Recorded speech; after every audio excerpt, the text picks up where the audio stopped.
Hello student, welcome to our channel Indu official. Uttarakhand की series में आज जो हमारा अगला चैप्टर है वो है नदियाँ, ग्लेशियर, झील, कुंड। इसमें बहुत लेंथी चैप्टर है तो मैंने बहुत छोटे छोटे चैप्टरों में इसको डिवाइड किया है। तो पहला क्वेश्चन है इसमें, राज्य में प्रतिवर्ष जल दिवस मनाया जाता है, मतलब कब से शुरू हुआ जल दिवस मनाना, तो कब से शुरू हुआ है? 2017 से। दूसरा क्वेश्चन है, राज्य में प्रतिवर्ष 25 मई से लेकर 30 जून तक जल संचय, संरक्षण और संवर्धन अभियान संचालित किया गया। ये भी 2017 से ही संचालित किया गया है। अगला है, राज्य में प्रमुख नदियां हैं जो राज्य की, कौन कौन सी प्रमुख नदियां हैं? भागीरथी है, गंगा है, अलकनंदा, काली नदी, यमुना, टोंस, भिलंगना, मंदाकिनी, रामगंगा, सरयू और न्यार नदी, ये राज्य की प्रमुख नदियां हैं। चार सबसे जो लंबी नदी हैं वो कौन कौन सी है? पहली हमारी काली, इसका जो क्षेत्रफल है वो 252 किलोमीटर है। फिर भागीरथी आ जाती है 205 किलोमीटर। अलकनंदा, इसका क्षेत्रफल आता है 195 किलोमीटर। उसके बाद आ जाती है आपकी पश्चिमी रामगंगा, ठीक। उसके बाद है 5 नदियां हैं जिनसे मिलकर 5 नदियों से जो कहाँ से निकलती है? 5 की 5 नदियां, इन 5 नदियों के नाम है पश्चिमी रामगंगा, आटागाड़, विनो और पूर्वी निहार। तो ये 5 नदियां कहाँ से निकलती है? दूधातोली पर्वत श्रृंखला से निकलती हैं।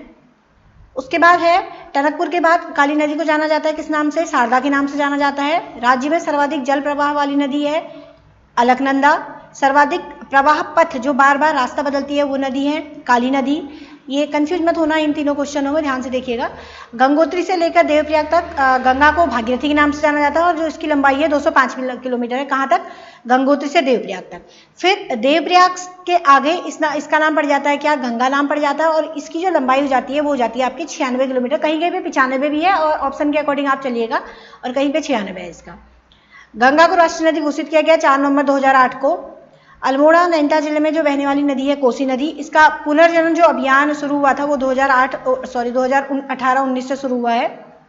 पुराणों में भागीरथी नदी, ये 7 नदियां हैं, कौन कौन सी? भागीरथी, अलकनंदा, धौली, नंदाकिनी, पिंडर, मंदाकिनी, न्यार नदी। इनको जो मिलाकर कहा गया है, क्या कहा गया है? सप्त समुद्रिक स्रोत कहा गया है इन 7 नदियों को मिलाकर। राज्य के सबसे पश्चिमी और पूर्व में, सबसे पश्चिमी में तो यमुना नदी है और जो सबसे पूर्व में है वो काली नदी है, जो कि नेपाल के बाद वहाँ पर बॉर्डर बनाती है और इसको शारदा के नाम से भी जाना जाता है। उत्तराखंड और हिमाचल प्रदेश का जो बॉर्डर बनाती है वो कौन सी नदी बनाती है? टोंस, और दूसरी नदी है यमुना। ये पश्चिम में है, तो पश्चिम में हमारा देहरादून आता है, ये मैंने आपको मैप में बताया था।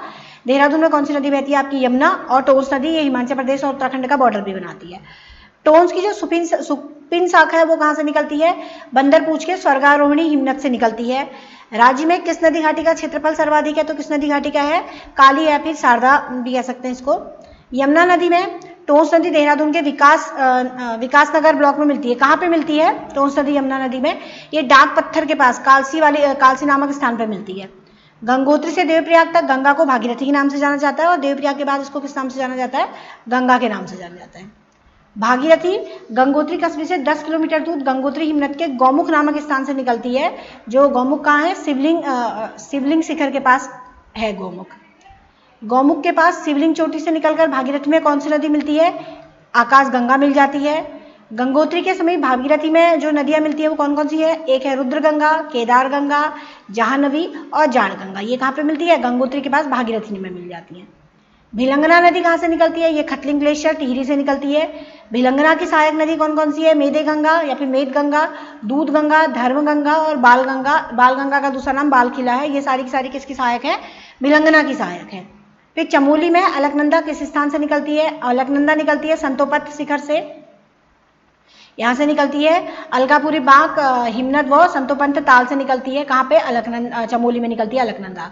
पंचप्रयाग है हमारे, जो सबसे पहला प्रयाग आ जाता है वो है हमारा विष्णु प्रयाग। ऊपर से नीचे के क्रम में अगर बढ़े तो सबसे पहला प्रयाग कौन सा है? विष्णु प्रयाग है। जहाँ पे अलकनंदा नदी तो 5 प्रयाग में है, तो सबसे पहले अलकनंदा में कौन सी नदी मिल जाएगी? यहाँ पे पश्चिमी धौली गंगा मिल जाएगी पंचप्रयाग में। उसके बाद दूसरा प्रयाग जो ये पश्चिमी धौली गंगा है, विष्णु प्रयाग तक इसी अलकनंदा को विष्णु गंगा के नाम से भी जाना जाता है। पश्चिमी धौली गंगा की कुछ सहायक नदियां हैं, जैसे गणेश गंगा है, ऋषि गंगा है, कियो गंगा है, गिरथी। इसकी किसकी सहायक नदी है? पश्चिमी धौली गंगा की सहायक नदी है, जो कहाँ पे मिलती है? विष्णु प्रयाग में मिलती है, अलकनंदा में, ठीक। उसके बाद आ जाता है दूसरे क्रम में जो प्रयाग है उसका नाम है नंद प्रयाग। नंद प्रयाग कहाँ है? चमोली में है। यहाँ पे अलकनंदा में नंदाकिनी नदी मिल जाती है। फिर तीसरा प्रयाग है हमारा कर्ण प्रयाग। ये भी चमोली में है। यहाँ पे अलकनंदा में क्या मिल जाती है, पिंडर नदी मिल जाती है। चौथा प्रयाग है रुद्रप्रयाग, ये रुद्रप्रयाग में है। यहाँ अलकनंदा में मंदाकिनी नदी मिल जाती है। फिर पंचप्रयाग या फिर पांचवा अंतिम प्रयाग जो है वो देवप्रयाग है, ये टिहरी में है। यहाँ पे अलकनंदा में भागीरथी मिल जाती है। यहाँ पे अलकनंदा को बहु तथा भागीरथी को सास नदी कहा जाता है। देवप्रयाग के बाद पौड़ी की, यहाँ तक हो गया। फिर उसके बाद देवप्रयाग के बाद पौड़ी की व्यास घाटी में गंगा की में मिलने वाली प्रमुख नदी कौन सी है, गंगा में कौन सी नदी मिलती है, न्यार नदी मिल जाती है। फूलों की घाटी में बहने वाली मुंडियार या पुष्पावती नदी कहाँ से निकलती है, ये पुष्पोतो या ताल से निकलती है, जो फूलों की घाटी में बहती है। पश्चिमी रामगंगा पौड़ी में चमोली अल्मोड़ा में फैले दूधातोली श्रृंखला के पूर्वी ढाल से निकलकर 155 किलोमीटर बहने के बाद राज्य से बाहर निकल जाती है। इसकी सहायक नदी कौन सी है, बिरमा है, गागसा है, बीनो है। कोसी नदी कहाँ से निकलती है, कौसानी बागेश्वर के पास से निकलती है। डाबका, बाकरा, गौला, देववाहा ये सारी नदियाँ कहाँ से निकलती है, नैनीताल से निकलती है। और नैनीताल और धमसिंह नगर का बॉर्डर बनाते हुए ये कहाँ चली जाती है, नानक सागर में मिल जाती है। नंदौर नदी है, नानक सागर में एक नदी है नंदौर नदी, वहाँ जाके ये सारी नदियाँ मिल जाती है जो नैनीताल से निकलती है। काली यानी कि शारदा राज्य की सबसे पूर्व में है, जो कि उत्तराखंड और नेपाल का बॉर्डर बनाती है।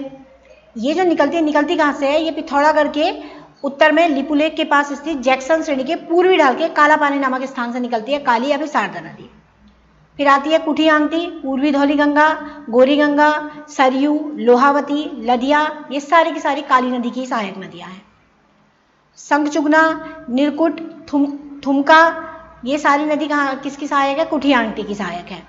ऐसे ही लिस्सर का दूसरा नाम है दारमा, नानदारमा, सेलायांगटी, कंचुतीच, ये सारी नदियाँ पूर्वी धौली गंगा की सहायक हैं। गोरी नदी निकलती है मिलन हिमनद से, ये भी पिथौरागढ़ में है। काली नदी को सर्वाधिक जल प्रवाह वाली कुमाऊं की पवित्रतम नदी सरयू, कुमाऊं की सबसे ज्यादा पवित्रतम नदी किसे कहते हैं, सरयू नदी कहते हैं। सरयू कहाँ से निकलती है, बागेश्वर के सरमूल नामक स्थान से निकलती है। उसके बाद 146 किलोमीटर बहने के बाद कहाँ मिल जाती है, काली नदी में मिल जाती है। कहाँ पे, चंपावत के पास, चंपावत पिथौरागढ़ के बाद पंचवेसर नामक स्थान पर। फिर आ जाती है गोमती, न्यार, पूर्वी रामगंगा किसकी सहायक नदी है, सरयू नदी की सहायक नदी है। रामेश्वर तीर्थ के पास सरयू में पूर्वी रामगंगा मिल जाती है। पूर्वी रामगंगा का जो उद्गम स्थल है वो पौंटिक व नामिक हिमनद है। भुजपत्री गाढ़ है, गरगतिया गाढ़ है, कालापानी गाढ़ है, बैरल गाढ़ किसकी सहायक नदी है, पूर्वी रामगंगा की सहायक नदियां हैं। काली नदी की अंतिम सहायक नदी जो राज्य में प्रवाहित होती है वो है लदिया नदी। मैंने नदियों के बारे में लगभग आपको बता दिया है। इसके बाद अगले चैप्टर में भी नदियों के बारे में ही होगा, नदियों के संगम के बारे में मैं आपको बताऊंगी। तो अगर आपको वीडियो अच्छी लगी है तो लाइक करें, शेयर करें, सब्सक्राइब करें। Thank you.